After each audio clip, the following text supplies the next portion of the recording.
Day 1. Radical Recovery Peer Support Liberation.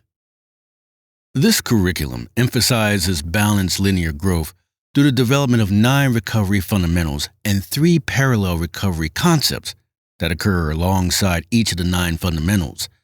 The goals of this program are based on the fundamentals of recovery and the recovery concepts. They are: learn the importance of and how to perform self-care.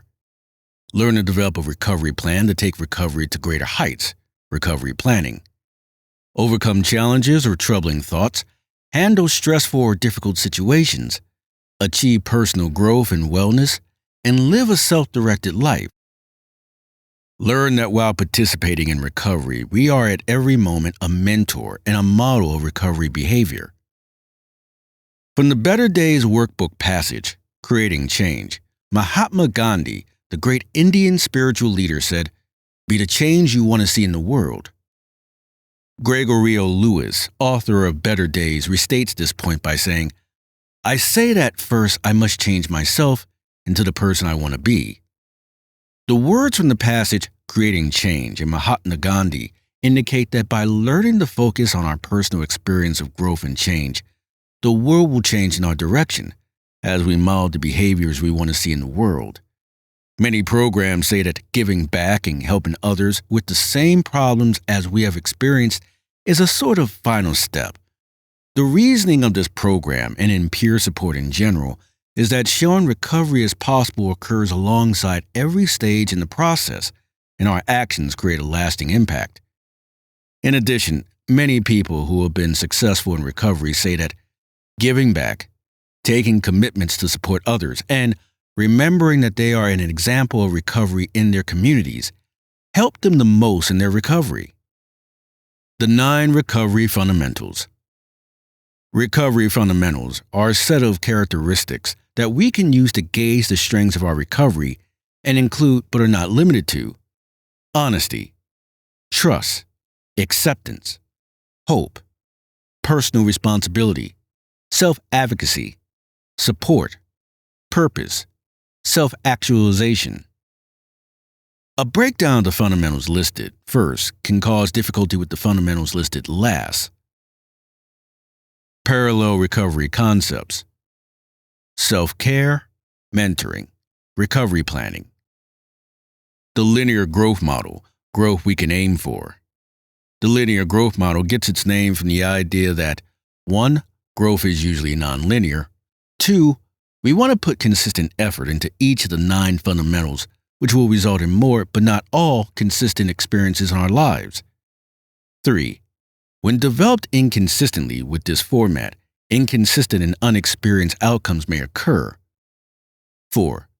When developed in the order listed previously, each of the 9 recovery fundamentals assist in the cultivation and growth of the other fundamentals.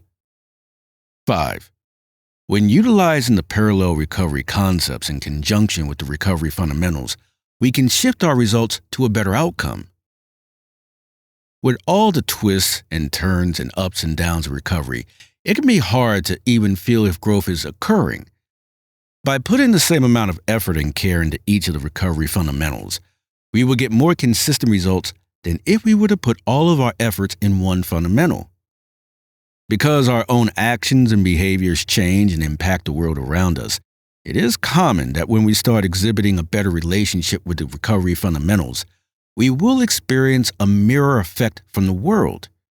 We may sometimes wonder why it seems we receive exaggerated reactions or displays of the fundamentals directed back at us from society, but can understand that this may be connected to our own inconsistent demonstrations of the fundamentals. False sense of security.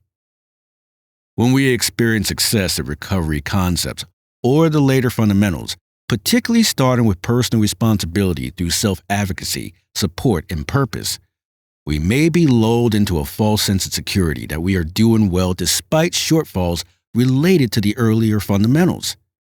We encourage that no matter our level of success with later fundamentals, we take a look at how the earlier fundamentals show up for us. Gaps in our development may lead to blind spots that may damage our recovery. Why we present the recovery fundamentals and parallel recovery concepts in this order.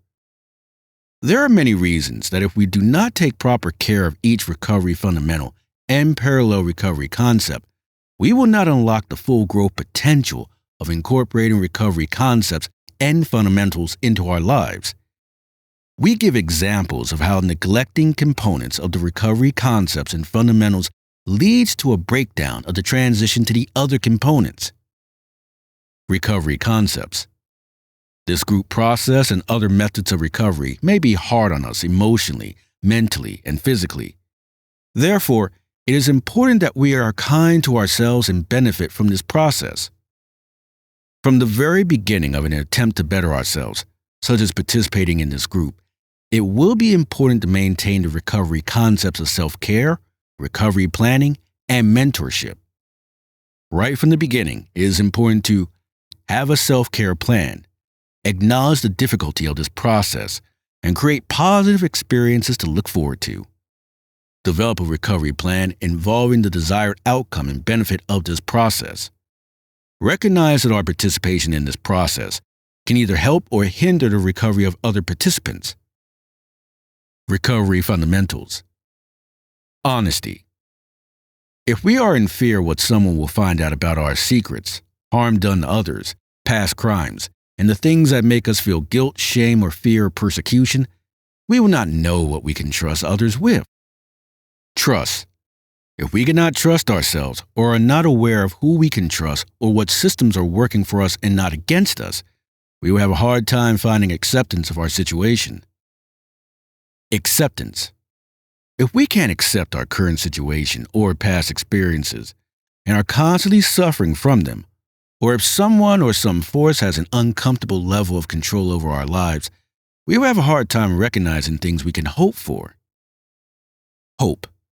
If we don't have any hope and are not propelled by our desire to achieve a hoped-for outcome, the natural inclination is to be unmotivated about our personal responsibilities. If we can't get satisfaction by working on our hopes, we often fail to develop and perform personal responsibilities. Personal responsibilities. If we are lacking in fulfilling our personal responsibilities, we often face resistance from others when we self-advocate for ourselves because we have less basis to show that we are capable. Self-advocacy. If we fail to effectively advocate for ourselves through means of showing that our capabilities or progress make us a good fit for certain endeavors, or if we advocate for ourselves for that which provides outcomes inconsistent with our recovery, or if we advocate to the wrong people, among other things, we may not get adequate support. Support. A significant outcome of working through the recovery fundamentals leading up to support is that we find ourselves in the best position to begin offering support. It takes support to fulfill big goals. If we do not look for support or accept support from the right people, we may have a hard time achieving our goals. With the added effort it takes to achieve goals without support, we have a hard time finding our purpose because of the effort and struggle. Often, things that seem more natural or easier for us, or areas where we get the most support, are also the areas excellent to find purpose. Purpose.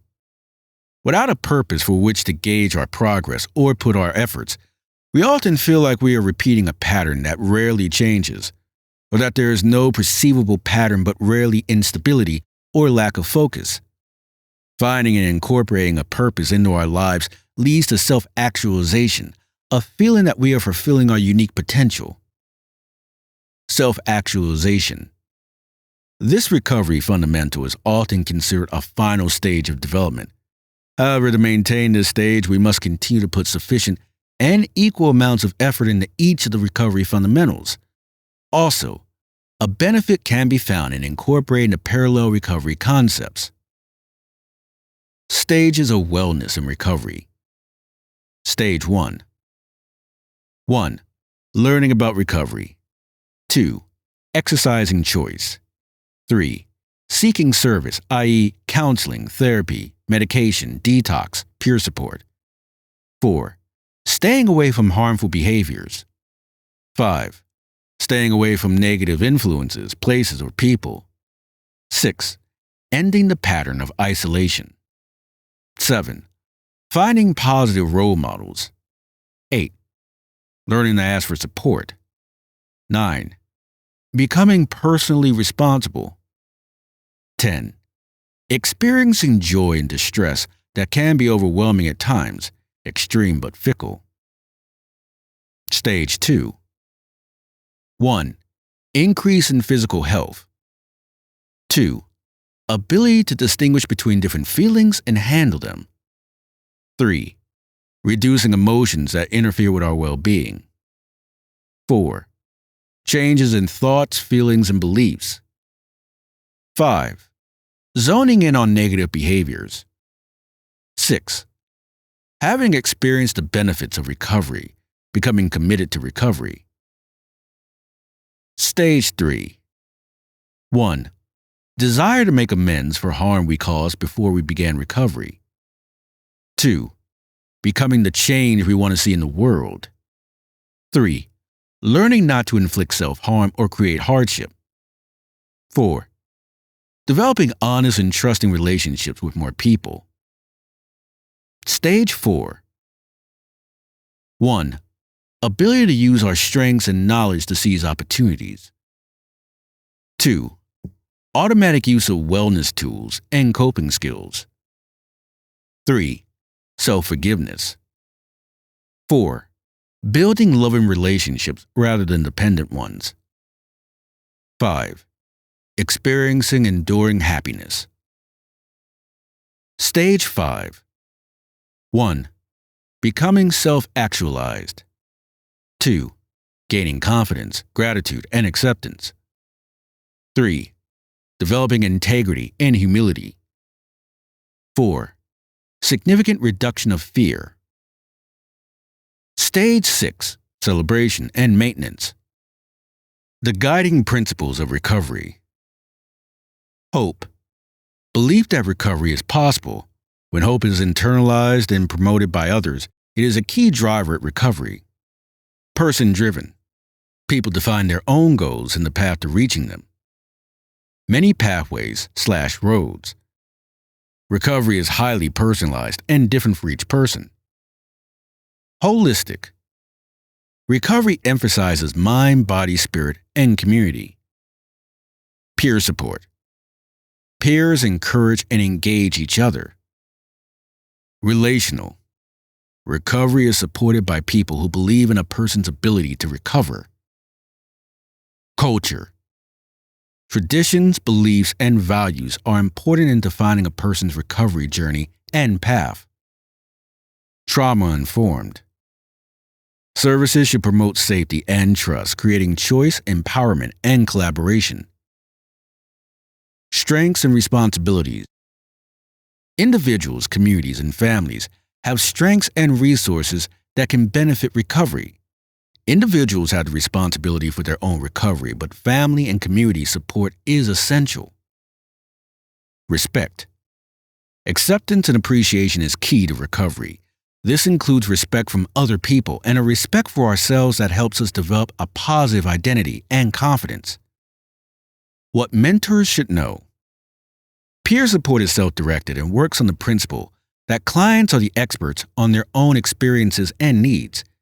It is a type of therapy based on the idea that each person can become more self-aware, take charge of their own lives, and improve. It is person-driven. People define their own goals and the path to reaching them. Peer support uses empathy, a key component of emotional intelligence. Empathy is the ability to understand and accurately perceive the internal experiences of another person. In client-centered counseling, supporters try to show empathy by actively listening to clients, considering their feelings and experiences, and communicating and accepting them.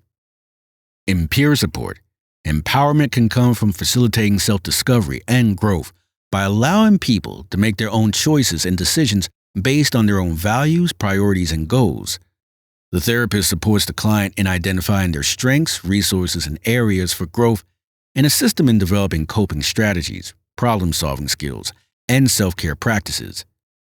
Empathy also helps counteract learned helplessness by creating a safe and supportive environment where clients feel empowered to take ownership of their lives and make positive changes.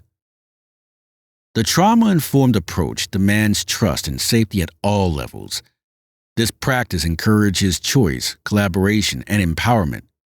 To practice the trauma-informed approach, request and accommodate feedback as to how to increase the safety of the environment, increase trust by practicing genuineness, and create choice by using open-ended and permission questions.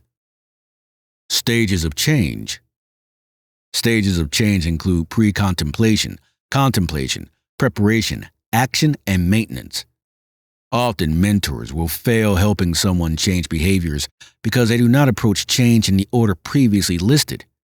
In pre-contemplation, we educate and develop discrepancy. In contemplation, we encourage and view pros and cons. In preparation, we dismantle barriers. In action, we validate.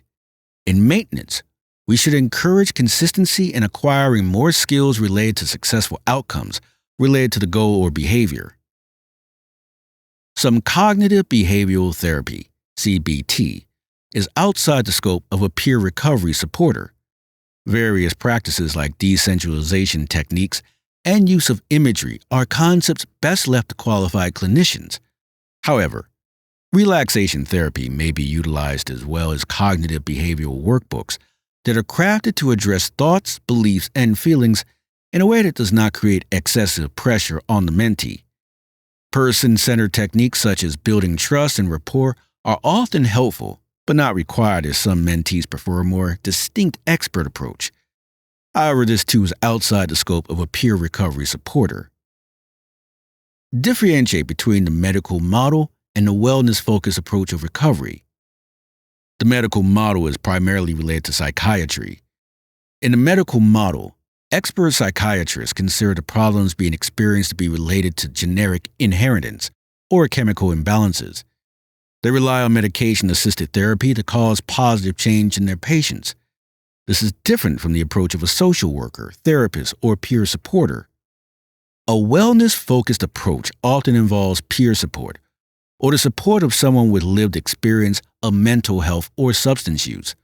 Moreover, it considers social determinants of health such as housing, employment, and social support as significant factors of well-being.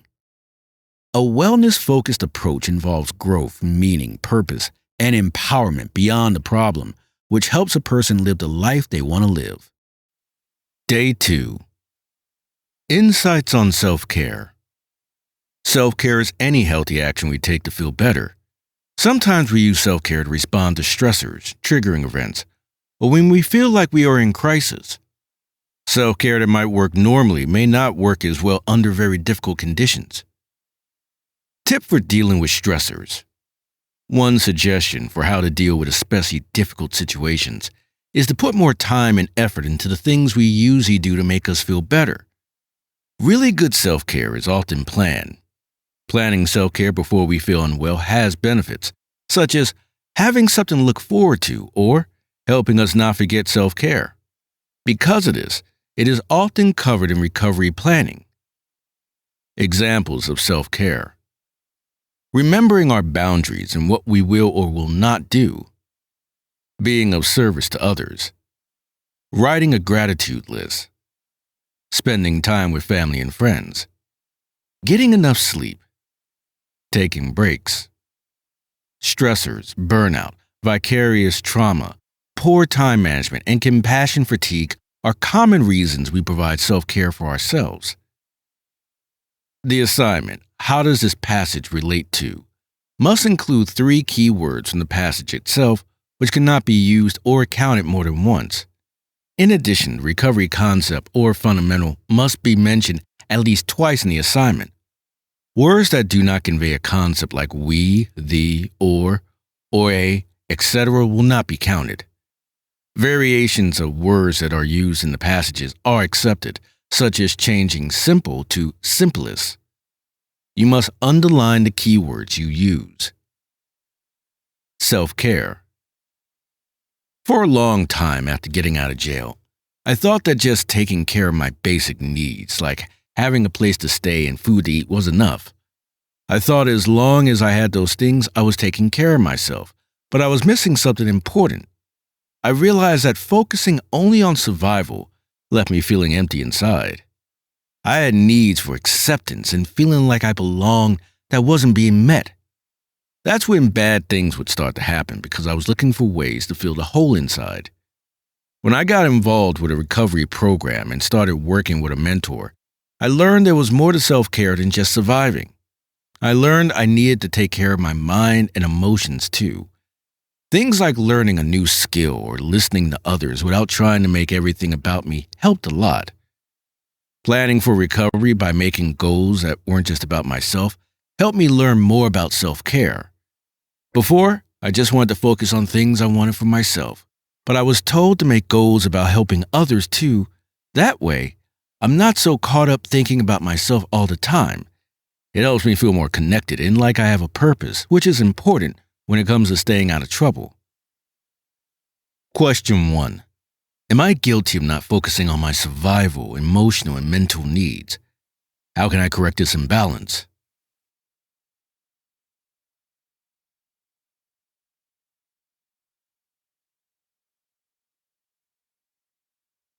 Question 2.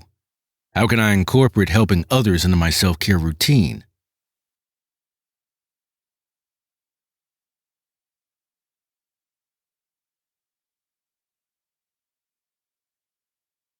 Question 3. In what ways can I make goals and plans that not only benefit myself, but also benefit those around me?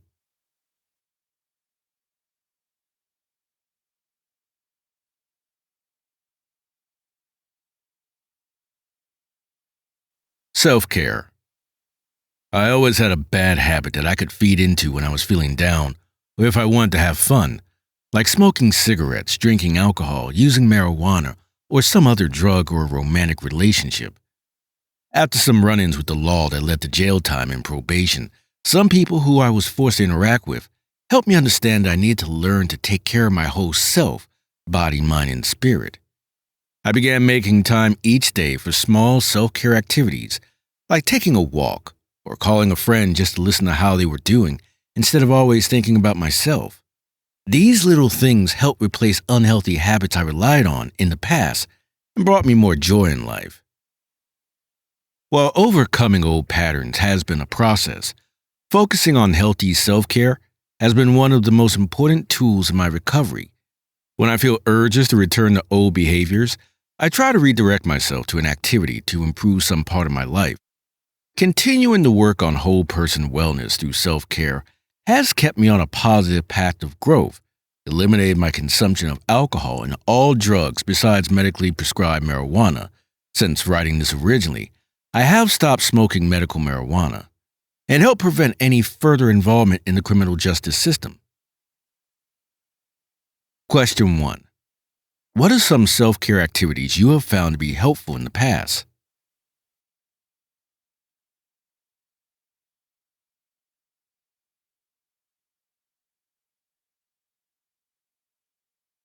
Question 2. What are some self-care activities you may have used that you feel were unhelpful or harmful?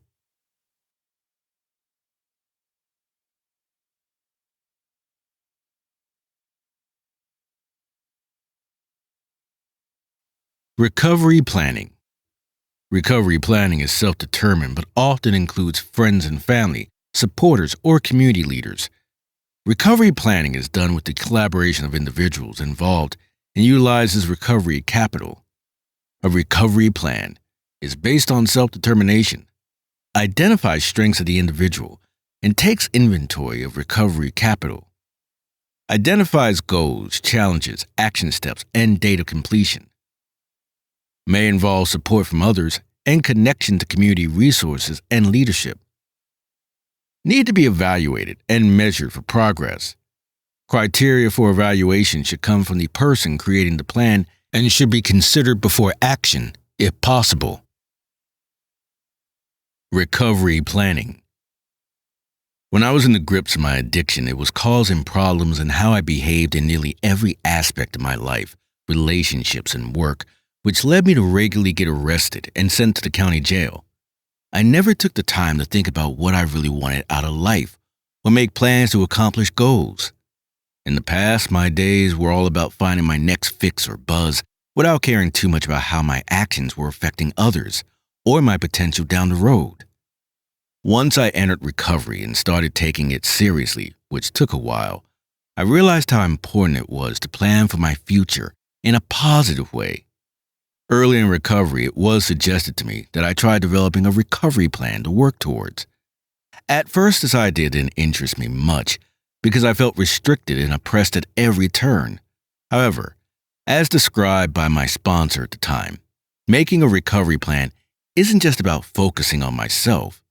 They encouraged me to include goals within the community that involved other people. Even though I was limited in what I could do for myself, there were still things I could do to help others, which helped me to avoid isolating and to feel supported. As I started making some basic plans with the guidance of others, I perceived that I had many more opportunities than I ever knew I had. I just had to pursue them more slowly than people who did not share my burden.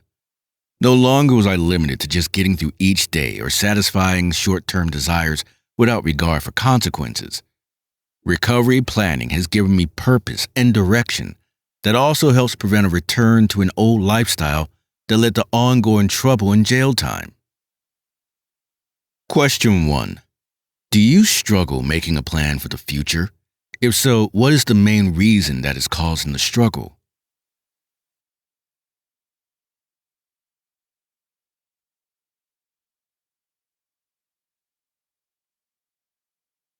Question 2. What is your reaction to the idea of taking the time to put your plans down on paper in the form of a recovery plan?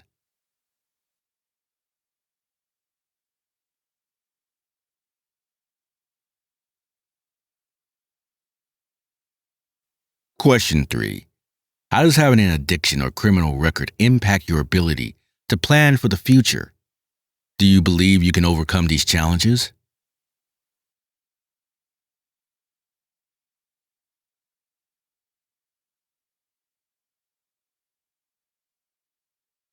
Recovery planning. When I was first sent to jail, it felt like my life was over. All my dreams of having a good job and supporting my family seemed impossible now that I had a criminal record. But at my shelter/rehab, they taught me about recovery planning and how planning was the first step to getting my life back on track. Struggling is a natural part of recovery when you have a criminal record. Because it's so hard, I still have tough days, increasingly rare as time goes by, where I'm tempted to go back to my old lifestyle of using drugs or hanging out with people who get me into trouble. Recovery planning has helped me learn how to take care of myself on those hard days. When I was first arrested, I felt so alone and powerless, but through mentors and support groups, I started to believe that today was the day that I might start to succeed. People in my support network have helped me see that when I'm struggling. I still have choices to make healthy decisions that move me forward. If I wanted things to get better, I need to make choices each day to work on my recovery. Now, when I make a recovery plan, I think about goals that will help me and help others. Volunteering my time or getting involved in peer support programs gives me purpose and helps other people. I can plan for things that I need to do every day or every so often, and I can make plans for the things that I really want that will take a lot of effort. Making a plan like this helps me get familiar with what it will take to achieve my goals. Each time I achieve a new goal, I become more convinced that I can do other things I never thought I could do before recovery. Question 1. How does involving others in your recovery planning process make you feel?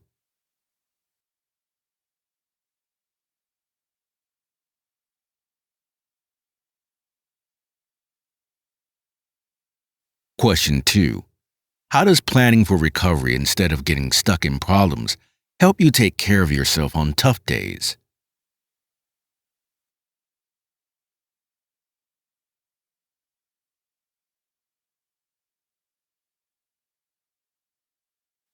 Question 3.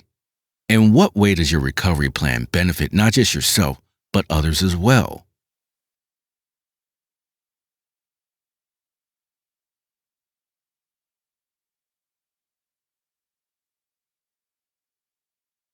Mentoring. Mentoring provides an opportunity to be there for a person in a way that supports them in both the best of times and the worst. A mentor utilizes self-disclosure in a way that does not compete with, but rather informs an individual of shared experiences. A good mentor will respect each person's unique approach to recovery. A mentor should be primarily focused on the person they are mentoring, only sharing about themselves when it would benefit the mentee. We never know just what kind of impact we will have on others. Mentoring is constant and ongoing and occurs in situations where we present the best or worst aspects of ourselves. What should mentors do? Identify personal issues that negatively impact one's ability to perform mentor duties and perform appropriate self-care before assisting others further. Utilize consultation regarding dual relationships. Utilize de-escalation techniques and educate individuals on suicide prevention and concepts.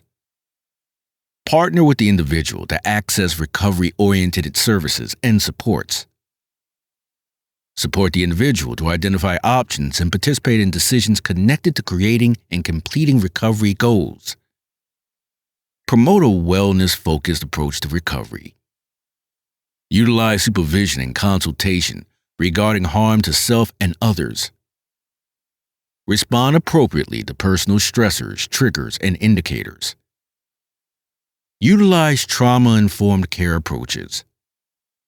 Assess the mentee's satisfaction with his or her progress toward recovery goals. Participate as a member of the individual's treatment team. Guarantee that recovery is based on the individual's strengths and resiliences. Support the individual in defining spirituality on their own terms. Assist others to develop problem-solving skills. Assure that relationships, services, and supports reflect individual differences and cultural diversity. Support the individual's use of self-determination. Model acceptance and cultural humility. Partner with individuals to assist them in identifying their strengths, challenges to recovery, and recovery capital. Apply motivational interviewing to assist individuals during stages of change. Inform individuals of their options related to decisions that affect their recovery. Mahatma Gandhi. Remember the words of Mahatma Gandhi. Be the change you want to see in the world. One way to affect change is through mentoring. Mentoring. When I was first arrested, all I wanted was to get out of the system and be on my own again. But once I was released, I felt lost and alone. That's when I was introduced to some mentors as part of my criminal diversion court program. Hearing about the experiences of people who had been where I was and who came out successful really gave me hope. They broke it down for me that even with the restrictions of probation, I still had control over the choices I made each day. If I wanted things to get better, I needed to start making better decisions. My mentors encouraged me to get involved in the recovery community and help others instead of just focusing on myself. At first, it was hard for me to understand how connecting with others could help my re-entry into my life, at least when compared to other activities, like working a second or third job. But where activities like those could easily leave me feeling burned out, spending time in support groups and volunteering as part of a community service could help fill the lonely days that used to lead to using or challenges with my mental health. I started to realize how much I benefited from the experiences of people further along in their recovery, such as insights into jobs that would hire a person with a record. Now I try to mentor anyone just starting out on their recovery journey or who is getting out of jail. I stay closely connected in recovery programs so I can be a positive influence and inspire success in others. Being a mentor has become one of my most important goals, and it helps me stay on the right track too.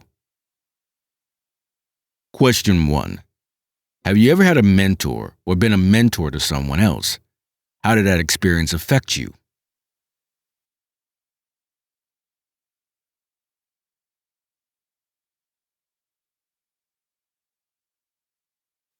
Question 2. How has connecting with others helped you in difficult times? Can you think of a specific example when talking to another person has helped you through a difficult time or to improve your life? If so, how did this happen?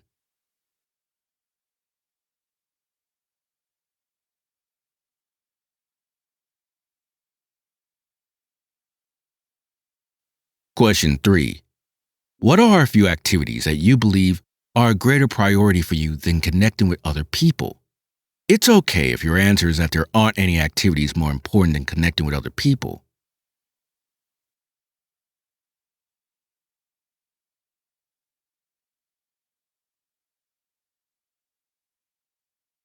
Mentoring. Mentoring has played a huge role in my ability to overcome the challenges of having a criminal record. When I was younger, I was constantly told that I wouldn't amount to anything and would end up in jail. Thinking this was the only outcome for me, I had an excuse to give up on my hopes and dreams.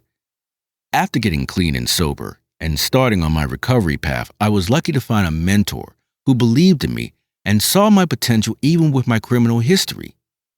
Because of this help, I was able to create a plan for success, a big part of which involved getting connected with the community to help others and stay accountable for myself. My mentor encouraged me to take on mentees of my own if I believed I could help them. Sharing my experiences and lessons learned has been incredibly rewarding. It helps me stay on track with my own recovery while giving hope and perspective to others who feel stuck because of their past mistakes. I now have hope that one day my record will be cleared as long as I keep making positive changes. My mentors showed me it's never too late to turn things around, and that even people like me with criminal backgrounds have so much to offer the world through service, compassion, and leadership. I'm living proof that mentoring can truly transform lives. Question 1. How can mentoring others help a person with a criminal record establish a solid reputation in their community?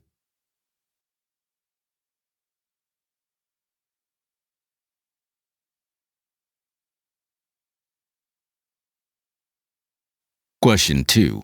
What do you think the biggest challenge is for a person with a criminal record in providing support to other people?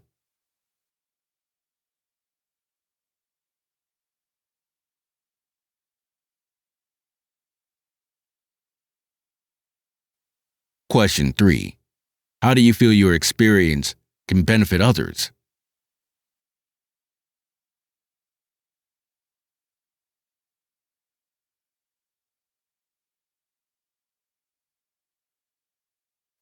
Mentoring.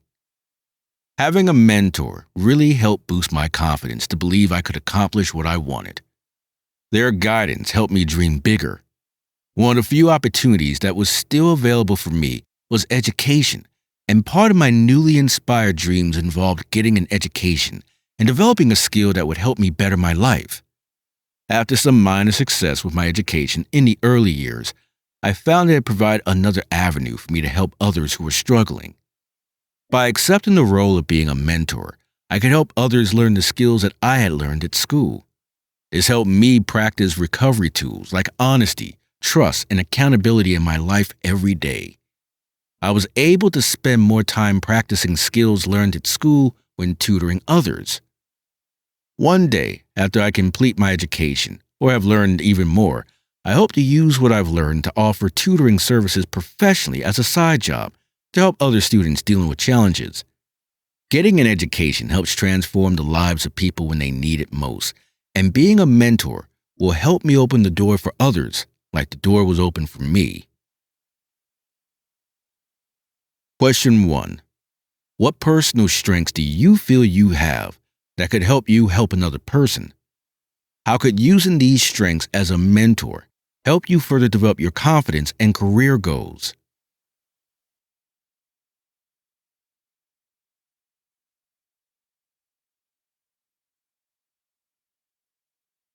Question 2. Mentoring requires demonstrating honesty, trust, acceptance, and personal accountability. Which of these characteristics do you feel you are the strongest in, and why?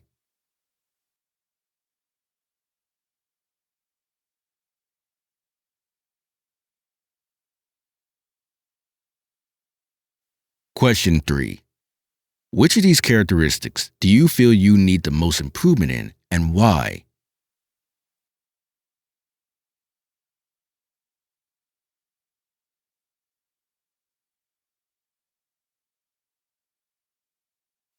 The homework in the next year. For the current year, Create a recovery plan involving 7 goals or activities that you have every day and some activities you will need to do every once in a while. In the area for the date, if it is not ongoing, list the date of completion. If it is ongoing, state whether it is something that is done every day or how often it will be done. Please include both daily tasks and those we must do every now and then. Start with things you struggle with rather than things you find easy. Next, create a list of 7 big goals you have, or things that are vitally important that you want to or must do within the year. Ensure that this list recovery plan includes how you will support your basic needs like shelter, food, and bills. Make the goals specific and attainable. During Day 4, we will present a goal from each category of the recovery plan and the action steps for the goal. Day 2. Make sure to prepare for the special exercise found in the section for self-care. Self-care requires us to make a list of 5 wellness activities we can use to help ourselves feel better. We will discuss our list of wellness activities in group or in breakout rooms. Please be prepared ahead of time. Please complete responses to passages and questions included in future groups, such as Day 2 before the next group. Instructions for passage responses. 1. Response must include 3 keywords found in the passage itself. 2. Ensure that the keywords get underlined so we know which ones you used. 3. The recovery concept or fundamental being linked to the passage must be mentioned twice in the response. Day 3. Many of us have baggage. In recovery, we resist new healthy behaviors and thoughts. This may often stem from a lack of honesty about 3 factors. 1. That we have been hurt. 2. That we have hurt ourselves or others. And 3. The nature of the severity of the hurt. It is important to acknowledge if we are not honest with ourselves about how we have been hurt ourselves or others, or the severity, we may repeat unfavorable experiences. Honesty. In my own experience in early recovery, I lived a life of misleading myself about my own behavior and actions. I pretended as if my actions were the response to something someone else did, and that I was only responding to others as they were treating me.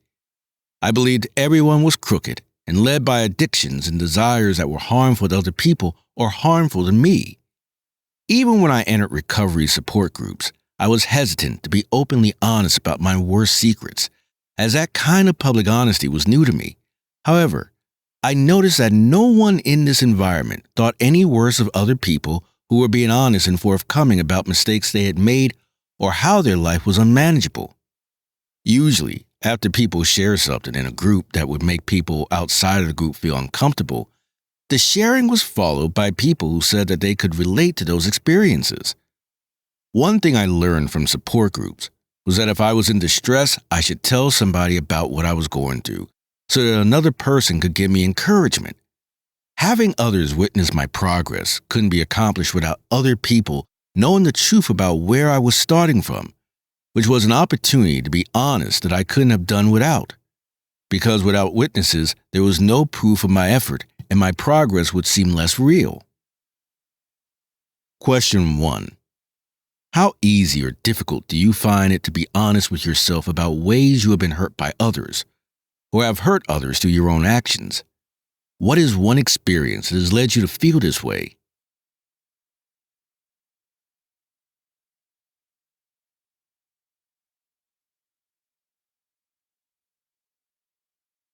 Question 2. When sharing aspects of your experiences and struggles with others, how do you balance being honest while also feeling comfortable?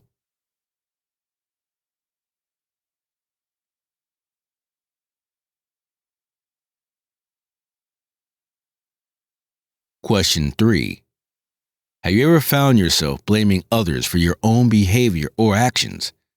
How has this affected your ability to be honest with yourself and others?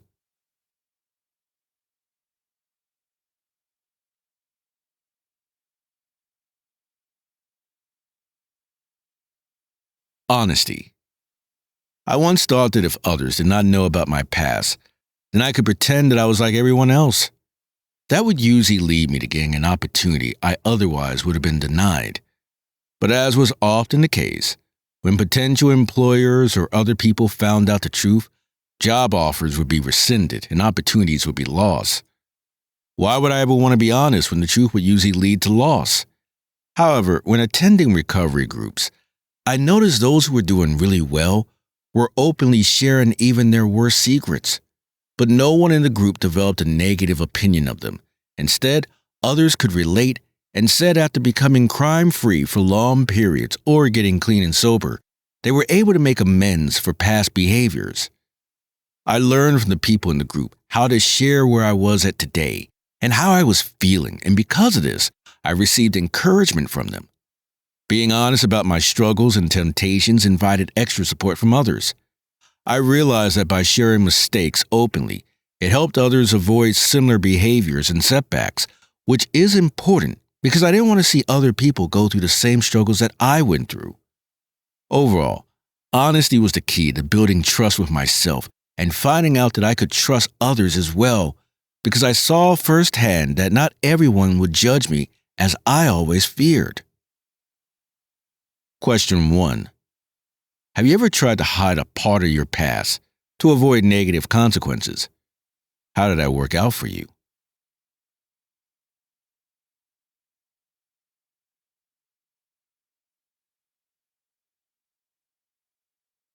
Question 2. Do you think being honest about your struggles and mistakes can help others? Why or why not?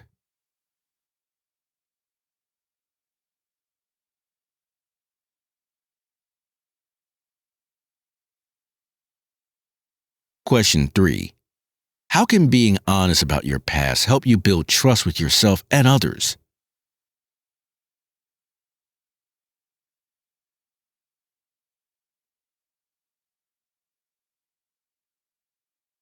Trust. There are different levels of trust. We have a trust in a specific person or people that we trust, in the systems we are in, such as our governments, legal systems, or a system of wellness or therapies. Self-trust. Trusting that we have our own best interests in mind. Within these is determining who we can rely on, who we cannot, and what we can share with others. Tip. Trust. Self-disclosure. It is important to remember. We never need to share something that would make us uncomfortable. There is more we can share with others than something that would make us uncomfortable. It is different to share things we want to keep private versus our hopes, goals, and stresses. There is no guarantee what we will say will remain confidential. Trust. As a youth, I felt like the system had too much control over me and didn't understand what was really going on in my life. I felt like I had no power and that my dreams for the future didn't matter. When I got older and returned to the system as an adult with a criminal record, I was fearful to repeat my prior experience and didn't trust the authority over me. Other people in recovery and on probation told me I could have hope again if I was willing to work on my recovery. They told me every day is a chance to change my life for the better. I began to put effort into the things that would give me hope for a better future, and I learned that with time and effort, anyone can overcome their criminal history if they find support and learn not to put limits on their dreams. In short, I started to believe that if I was willing to change my behaviors and put in the hard work to better myself each day, then one day things would get better. Now I have reached a point where my record will soon no longer affect me the way it used to. I can pursue more of the goals I have for myself and of helping others through mentor and support programs. Question 1. Have you ever felt like a system or authority figure had too much control over your life? How did that make you feel about trusting them?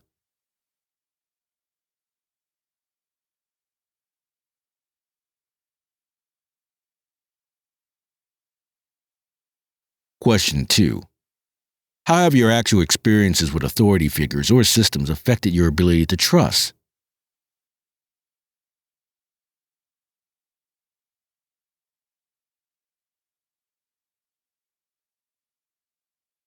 Question 3.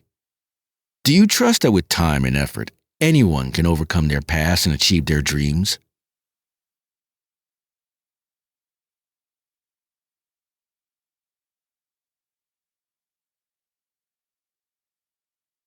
Trust.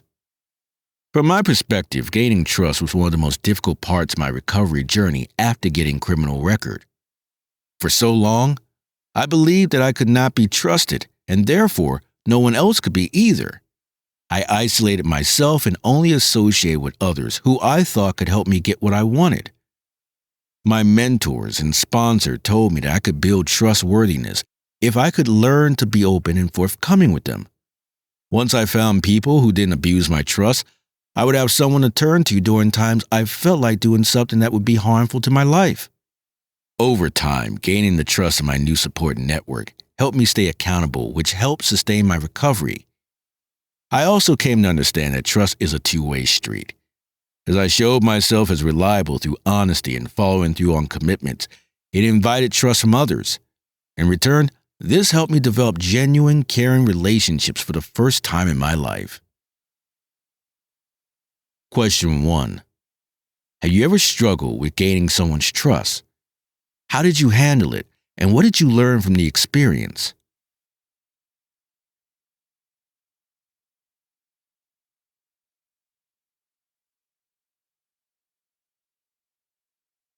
Question 2.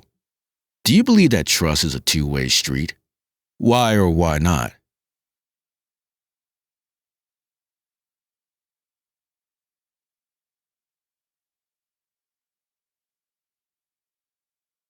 Question 3. Have you ever lost someone's trust and had to earn it back? If so, how did you do this?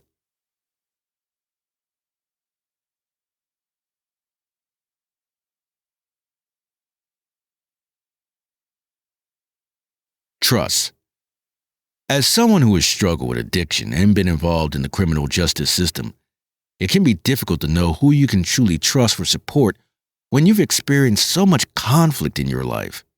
However, after getting involved in recovery support groups, I found that the people who were most successful in their recovery journeys were willing to trust others, even strangers. I learned that having at least one safe person you can confide in, like a sponsor or peer supporter, is so important to feeling less alone in the struggle of recovery. When I first started in recovery, I didn't think I could count on or trust others to be there for me. But over time, by participating with the community and being vulnerable, I've built strong friendships with people who understand what I've been through, and we can support each other through both good and bad times. While life with mental health and addiction struggles can feel lonely at times, finding people you can trust and connect with is the key to making progress. Forming these types of relationships has helped me feel less defined by my past and gives me hope for the future. Question 1. How have past experiences of conflict and struggle led you to have difficulty trusting others to offer genuine and helpful support?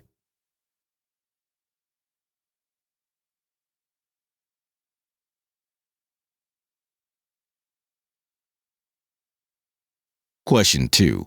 In what ways can surrounding yourself with a support network of peers, mentors, and recovery community members help you start building trust in yourself and your ability to succeed?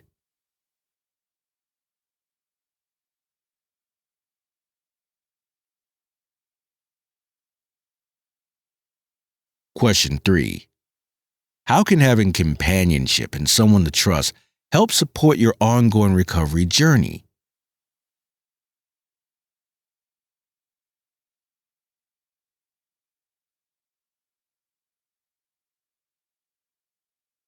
Acceptance. Each person is subject to different degrees of unforeseen circumstances, restrictions, rules, and regulations. For the most part, these obstacles depend on our situation, can be temporary, or can be changed with support. While we must deal with these situations while they occur, we can find ways to have hope within them and have better days. Tip: trauma/grief informed. Many people will report that there are things that they cannot or will not accept. This is okay. Remind them that they can still work on other fundamentals and that there is a difference between 1, accepting that an event took place, and 2, accepting an event into our lives and our space. We must keep moving. Sometimes, It is the things we find the hardest to accept that takes us off the path of our life purpose. Dr. Martin Luther King Jr. believed that the most important thing each person must do is figure out their life purpose and let nothing hold them back from being the very best at the purpose they have chosen. While we may struggle to find acceptance, we can let nothing hold us back. In the words of Dr. King, we must keep moving. If you can't fly, run. If you can't run, walk. If you can't walk, crawl. But by all means, keep moving. Acceptance. For so long, I struggled to find acceptance because my life up until pursuing recovery had been a catastrophe. Things that happened to me should not happen to anyone. Knowing that I had experienced things that most people do not recover from, I thought about the unfairness of my situation a lot, where I found that I had little power to make my life the way I wanted it to be. I learned through recovery that time is a great gift. By ending my struggle to accept my past, I found that if I start small, I could begin laying the foundation for a brighter future, even if it was a long way off. As someone who has struggled with trauma, addiction, and been involved in the criminal justice system and is now in recovery, I understand the importance of acceptance. I learned that I am responsible for my own actions and cannot control everything that happens. Bad things happen to good people. While the recovery process introduces positive change, it's also true that there will be things out of my control that occur, and people may direct negativity towards me sometimes. Sometimes all any of us can do is continue moving forward, accept reality, and complete an honest day's work. The journey isn't easy, but through perseverance and accepting what I can and cannot change, I've been able to achieve some real happiness, where happiness had always been so hard to reach before. Question 1. What are your thoughts on accepting your past, and what steps have you taken to do so?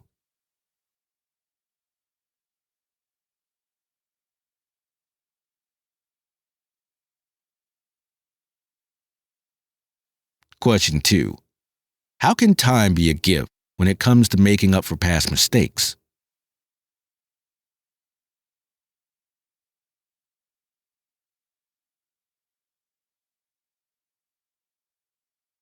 Question 3. How does your experience with addiction or the criminal justice system relate to your understanding of acceptance?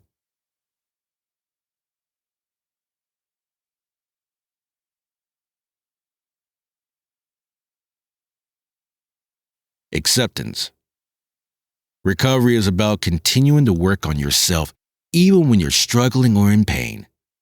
For many people who have had experiences similar to mine, we have almost little desire or energy to do this work, and our inability to accept what has happened in the past keeps us from moving forward. I have learned from participating with other people in recovery that there are always lessons to be learned from hardship and accepting the past, while finding a way to focus on goals for the future. If I continue putting in the effort to better myself, I can develop better thinking and beliefs, which I suspect will improve my quality of life and help me continue to improve. Recovery is a process that isn't always easy, especially when we've been through something really difficult. But through acceptance, I've gained hope that things can get better from here. Question 1. Have you been through a difficult experience that you have trouble accepting? How has this affected your ability to work on yourself and move forward?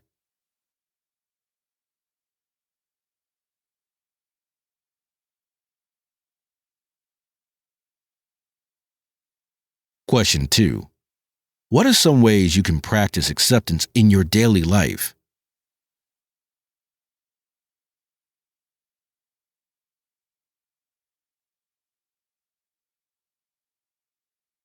Question 3.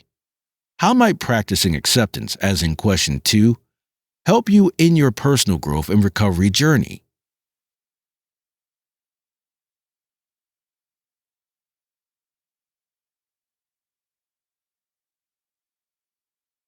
Accepting your life. Original Peer Support Recovery and Coping Skills Workbook and Curriculum. Life happens. Life will go on whether things have been fair or not. Life will go on if you have made a big mistake. Life will go on if you win $1 million. Life will go on no matter what. Life will go on if you break your arm. Life will go on if you have surgery. Life will go on if you have a financial crisis. Life will go on. My life will go on. Your life will continue. We must accept that life will happen, and sometimes there is nothing that we can do about it. If we suffer pain, loneliness, regret, embarrassment, or any other difficult feeling, we must accept our life. We must accept our life, and we must accept our reality. We must also accept that each and every one of us has the power within to make a better day for ourselves no matter what the circumstances we find ourselves in. Life will go on no matter what. I know that I will live my life fighting for that better day because I have to. I have no other option. Better days are on the way, and better days are here to stay. Question 1. What are 3 things that you feel are unfair about your life?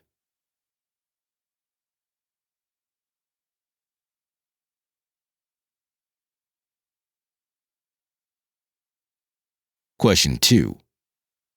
In what 3 ways do you live your life in a hopeful way?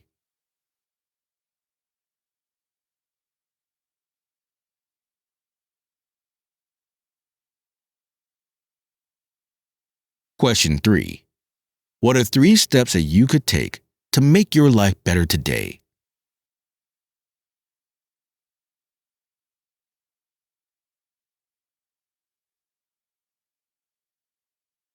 Day 4 Introduction. Please be prepared to discuss a goal for each category of your 6-month recovery plan. Have a great week. Hi, thank you for listening to Radical Recovery Peer Support Liberation Sample Audiobook. If you would like to hear the whole audiobook, please subscribe to our channel and listen to over 1 hour of video or audio so that we can monetize our channel. If we can do that, we'll upload the full audiobook.